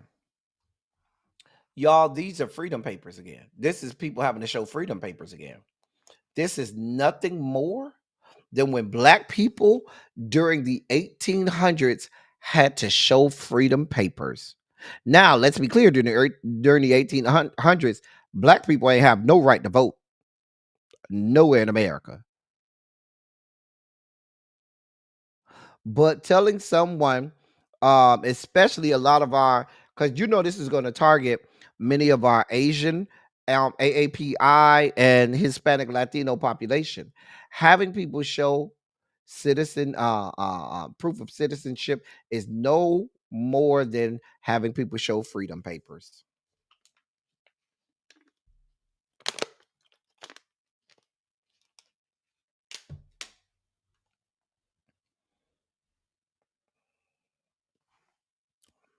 Hmm. This is happening. Now, mind you, what I read to y'all, everything about it says that even if you show them something, that poll worker still has to be satisfied. You could show them something that say, here's my documentation.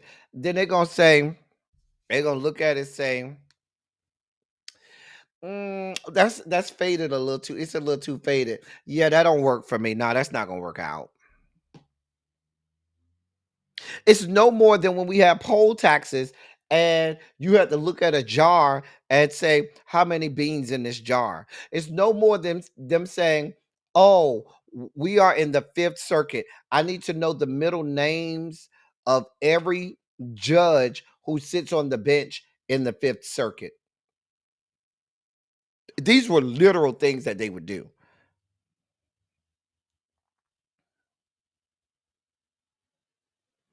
I'm just saying. Here we are.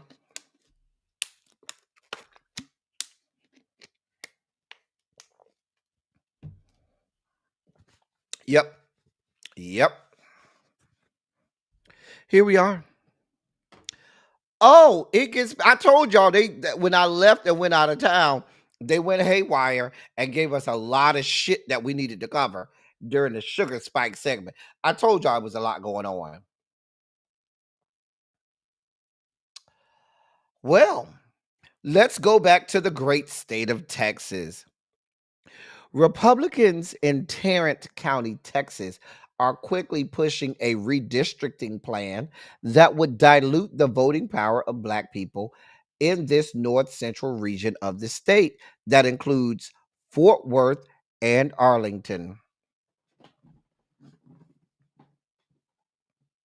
The Tarrant County Commissioners Court is scheduled to vote on the controversial political map that would change district boundary lines on June 3rd of this year.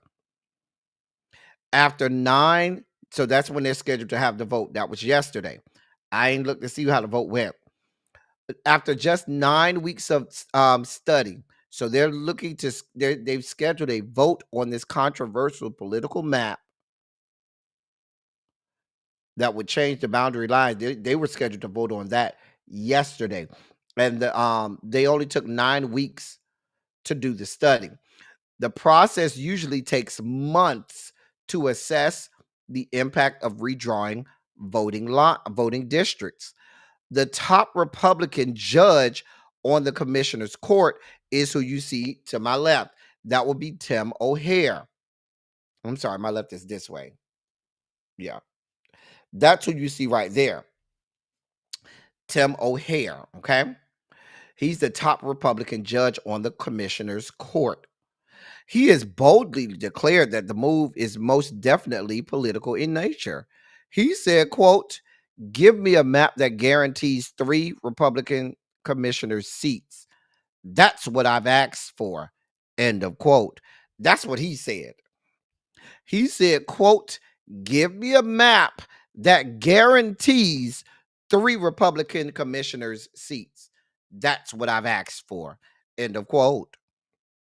2 Democratic commissioners and 2 Republican commissioners currently sit on the commissioner's court, with O'Hare in the court's top position. County officials, civil rights and voting rights advocates, and voters have all criticized the move, accusing O'Hare and Republicans of racial gerrymandering. O'Hare isn't making any efforts at hiding his intentions and even agrees with critics. He said, quote, this is about partisan politics. You can legally in this country, according to the U.S. Supreme Court, draw maps for partisan purposes. So for me, it's 100% about partisan politics. End of quote. I should remind y'all, I told y'all this would happen. Remember, this comes from the Supreme Court decision in South Carolina. We covered that in Red, Blue, and Black, me and Camps. That said that states are allowed to gerrymander districts based on politics or political parties, and that would not be deemed racial. That's not deemed racial gerrymandering. It's political gerrymandering, and the Supreme Court absolutely said that that was legal in these yet to be United States of America. That was deemed legal, but we know many times when you gerrymander politically, that is gerrymandering racially. But now they get to play around with words and play with the syntax. So he came right out and said it. He said, let me read the quote again. He said, quote, "This is about partisan politics. You can legally in this country, according to the US Supreme Court, draw maps for partisan purposes. So for me, it's 100% about partisan politics." End of quote. The four commissioners on the court each represent one precinct, with Judge O'Hare representing the whole county. The new redistricting map would essentially reshape two Democratic districts, creating a more Republican district out of one of them by packing the other with more non white voters. That would make it harder for one of the Democratic commissioners to win re-election. And that's exactly what they want.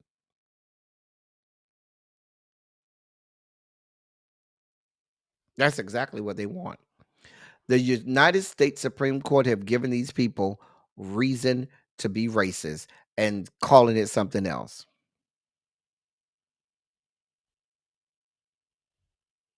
If you live in and around Tarrant County, they say that's the Arlington Fort Worth area. Just know this is happening. In our last sugar spiky story, we're back in the great state of Texas because Texas said y'all was talking about all of these other states too much for us. Y'all ain't talked enough about us. Let me show y'all how racist we are. Texas could soon see warning labels on popular snacks like Doritos and M&Ms under a new state law aimed at ingredients banned overseas. The measure would require labels on packaged foods containing substances, quote, "not recommended for human consumption," end of quote, by authorities in Australia, Canada, the European Union, or the UK. Senate Bill 25 passed the Texas legislature and now await Governor Greg Abbott's signature. If signed into law, it will take effect in 2027 and apply to newly developed product labels. The bill targets more than 40 food additives and colorants, including synthetic dyes like Red 40, Yellow 5, and Blue 1, chemical preservatives such as BHA and BHT, and texturizers like titanium dioxide and datum. These substances are used in widely consumed products like Fruit Loops, M&Ms, Doritos, Skittles, and Mountain Dew. While many of these ingredients remain legal in the United States, they're already banned or tightly restricted in other countries due to concerns about hyperactivity in children, allergic reactions, and potential cancer risks. The bill includes an exemption for foods regulated by federal agencies like the FDA or the USDA, unless those agencies take new action on an ingredient after September 1st, 2025.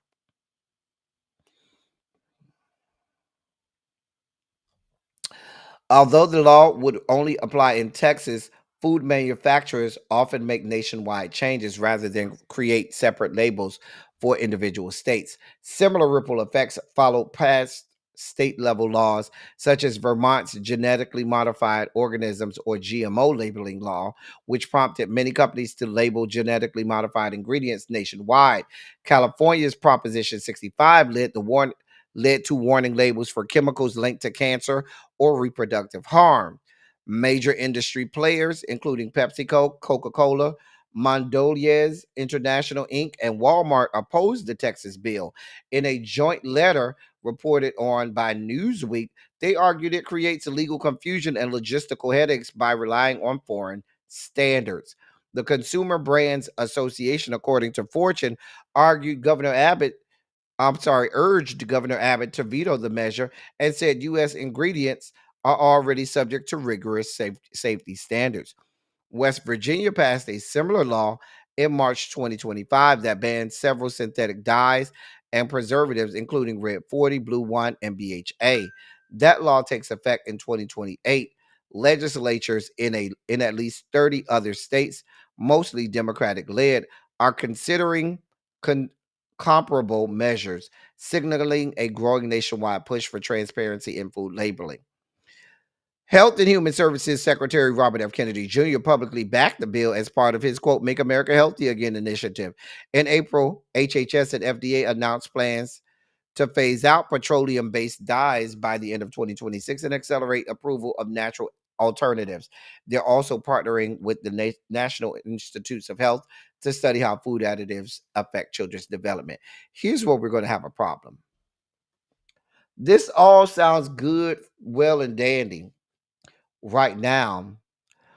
When you start to see major pushback from all of those food companies, from all of those major conglomerates who these same Republicans pushed up to become these huge international global conglomerates, y'all pushed that and backed that. And now y'all telling these people they got to do all of this extra stuff. They're not going to go for that. Mm-mm. Mm-mm. We'll see how long this lasts. As we belly flop out of the sugar spike segment into the dossier, TMZ is reporting that DDG has filed a motion to stop Haley Bailey from leaving the country with her son.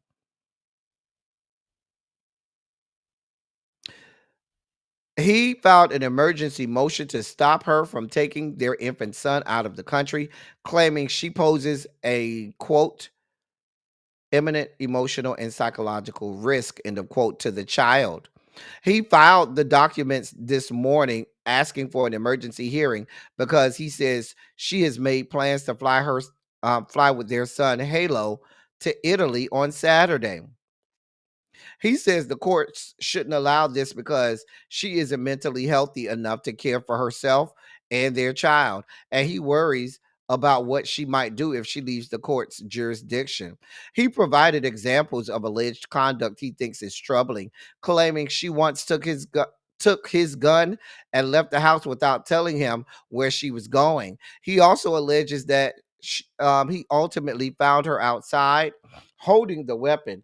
He says she was pregnant when the incident went down. He alleges she once tried to have an abortion behind his back, but says she ultimately changed her mind and decided not to go through with it. He also claims that on another occasion, 2 months after Halo was born, that she sent, quote, a series of alarming text messages threatening to kill herself and suggesting that their infant son Halo might also be harmed, end of quote.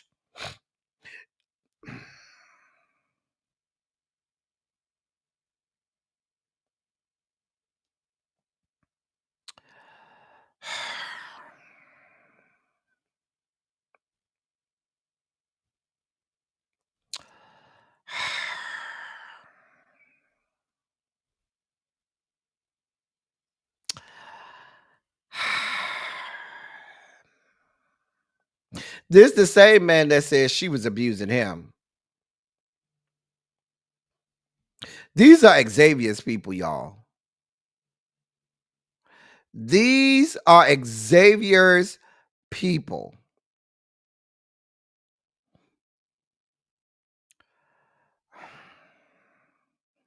I don't know what to tell y'all. Now, an update to this is that Haley has also filed to deny his request and instead is asking the court to grant her permission to take her son out of the country so she can work. She is also requesting orders to stop him and his family and friends from posting about their son.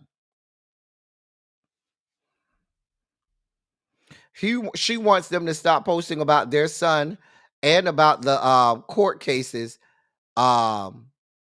or all social media platforms.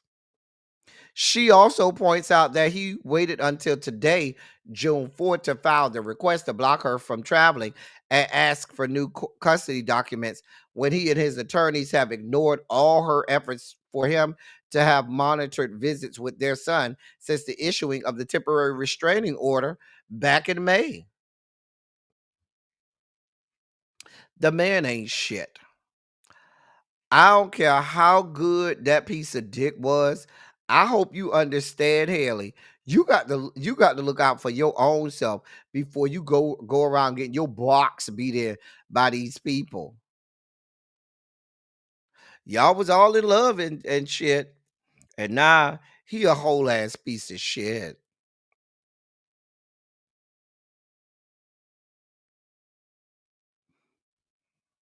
Look at Xavier. Look at Xavier.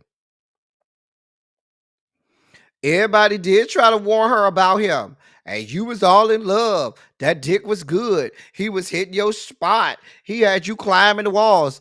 And now here we are. Now you procreated with him. He's a whole ain't shit ass motherfucker. And you and him decided to procreate and add to the gene pool. I don't know what y'all want from me. You looking for sympathy from us. You was over here windmilling for this man. You were over here windmilling for him.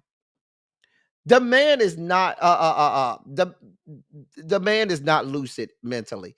The man is not lucid mentally. I'm just telling you what I know.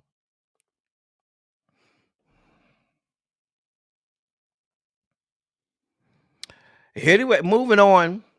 In better news, tomorrow is not tomorrow, Friday is National Donut Day. And so there are some deals that will be going on. Dunkin' Donuts. I noticed they changed their name to just Dunkin' instead of Dunkin' Donuts. You gonna be Dunkin' Donuts as long as I'm living. I'm not calling you Dunkin'. You're called Dunkin' Donuts. Dunkin' Donuts is giving away a free classic donut when you buy any beverage on Friday. And if you're a fan of collabs, they say that they partner with Stony Clover Lane for a donut inspired merch drop. I don't know what Stony Clover Lane is, but I guess you can go look it up. Krispy Kreme said that you could just walk in the store and claim a free donut, no purchase necessary. You could just walk in there and say, let me just get a free hot. Wait till the hot sign on now. Just listen. Wait till the hot sign is on. Walk up in there. Let me get that good donut and go ahead and get one. They're also offering a dozen original glazed donuts for just $2 when you buy any dozen at regular price. How much is a dozen donuts at Krispy Kreme? Let me see. How much let me ask, that's too much typing. Let me ask the Googles. Okay, Google. How much does a dozen original glazed donuts cost at Krispy Kreme? The price of a dozen original glazed donuts at Krispy Kreme can vary depending on the location. Based on recent information, it typically ranges from about $15.49 to $18.69. It's always a good idea to check the Krispy Kreme website or a local store's menu for the most accurate and up-to-date pricing in your specific area. Also, keep an eye out for any deals, as they sometimes offer promotions like a second dozen for $9.99 with another dozen purchase. Child, I'm not paying $15 to $18 for no damn donuts. Oh, we did several shows about MAGA Marva, Lovable Denver. We did shows here and we did shows on Teacher Project 2.0 on MAGA Marva. We did.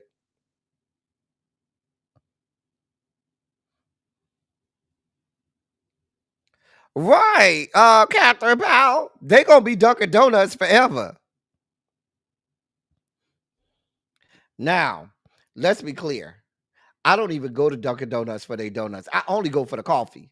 That's all I go to Dunkin' Donuts for. They have some cute little sandwiches too. I like the little one. It's like a croissant, but they have the cheese and the bacon and the egg already inside, or the cheese And yeah, it has like cheese and bacon inside. It'd be real good. Dunkin' don't listen. Starbucks coffee is trash. It's all about the Dunkin' Donuts coffee. I didn't know a dozen Krispy Kreme donuts cost that much money. That's a lot of damn money.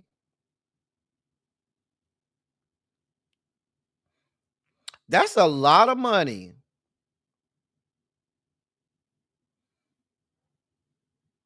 Boy, I love me some Krispy Kreme original glaze. Dear God. Anyway, so I just wanted y'all to know that it's about to be National uh, uh donut day. So if you want to go get you some, go get you some. I'm sure if you got local donut establishments, they probably got a good deal going too. I'm just saying. My cousin, one of my first cousins, he owns a donut shop, a local donut shop down in Miami. So if you're up down in Miami, his shop does the little mini donuts, and he been doing that for years. That's my first cousin. He owns that shop. Mm-hmm. Child. 7-Eleven coffee slap. If I'm on an out of town trip, I'll get the QT coffee. I will. I ain't gonna need much lie. If I'm traveling on a road trip or something like that, and I can't find a Dunkin', I go to QT and get the coffee down to the QT. And I know you hate that it ain't no Dunkin' Donuts. You from Boston, Xavier. Y'all got Dunkin' Donuts on every other block in Boston where you from. Child. Anyway, Lamar Odom is in the news. So he is reportedly getting evicted. He looking for a new place to stay after his former landlord sued him for unpaid rent. According to reports, he was named in a lawsuit by Executive Recovery Group Inc., which claims that he failed to pay the $15,000 a month rent on a Los Angeles mansion he had been leasing. The complaint alleges that he signed a month-to-month lease but failed to pay rent for the first 3 months from January 1st to March 31st.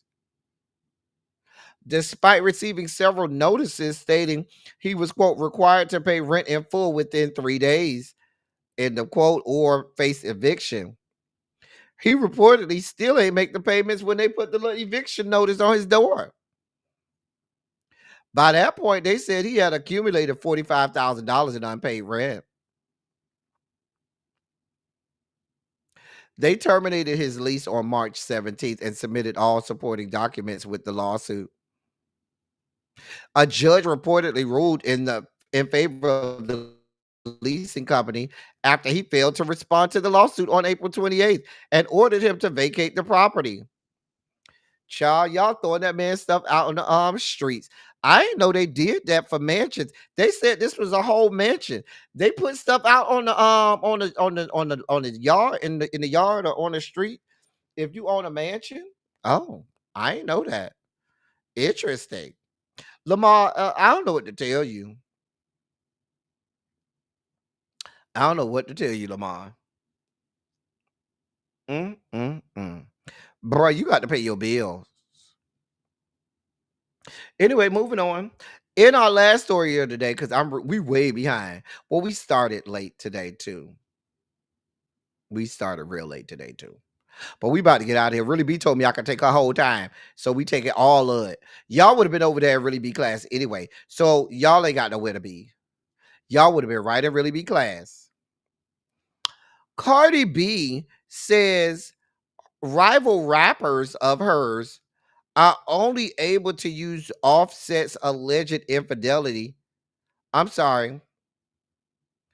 She says that rival rappers are only able to use Offset's alleged infidelity to diss her. She vented about the situation during a recent conversation on Twitter on X Spaces.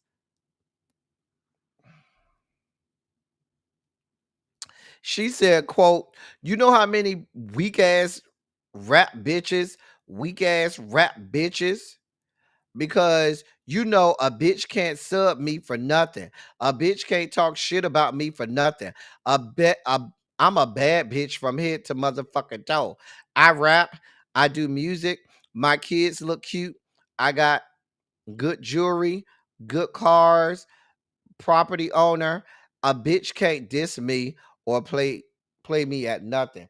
Every single time they talk shit about me was because of one motherfucking person.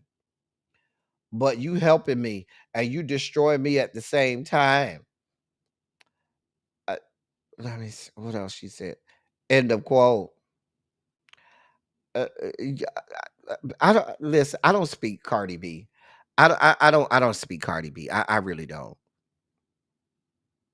I don't. I do not speak Cardi B. I don't. I don't. Can y'all help me? I guess she's saying weak bitches talk about how he cheated on her. Baby, I don't know. I don't care. You let that walking cockroach nut up in you, beat your blocks in, plunge your womb, and blow your back out. And now you don't want us to talk about it? No, bitch.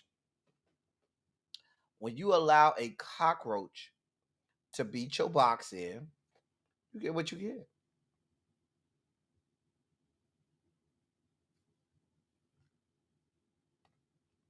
I don't speak Cardi, so it'd be hard for me to understand what she be saying. I'm just saying.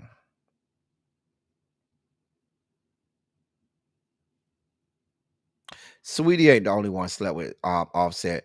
I'm sure there are dozens of women up and down every coastline that done slept with that man. Samara says she here for her to drag Offset.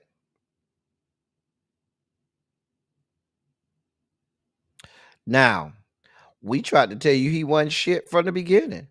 You ain't believe us. You just like Haley Bailey. Y'all go up here and procreate and add to the gene pool with these men. And when they show you who they are, then all of a sudden y'all got an issue. And we tried to tell you from the beginning the bitch wasn't shit. Now all of a sudden you mad. Ain't got nothing for you. Nothing. He sure do, and I hope he get it. Y'all know I can't stand Cardi. I cannot stand her. I hope he gets spousal support. Mm-hmm. What's good for the goose is good for the gander. Anyway, I don't care enough about her to listen. That's all we got today. That is the dossier for today. It's real late, y'all. I'm about to go get me something to eat. I'm hungry as hell. I'm hungry. I'm hungry. But we back, y'all. We back, y'all. We back. And I ain't going nowhere till the end of the month. So y'all stuck with me for a minute. I hope y'all enjoy. That means we got several silly Saturdays. We got all our Pride Month stuff we got to do. We here for it all. If you want to donate to the platform, you can do so by clicking that link. By clicking that QR code and donating to the platform. Please support our media here. We try to do our best to give you all of the information that you can use, try to give you things that you may not be hearing in your local and legacy media. And we try to be supportive of everybody over here, making sure that you stay informed.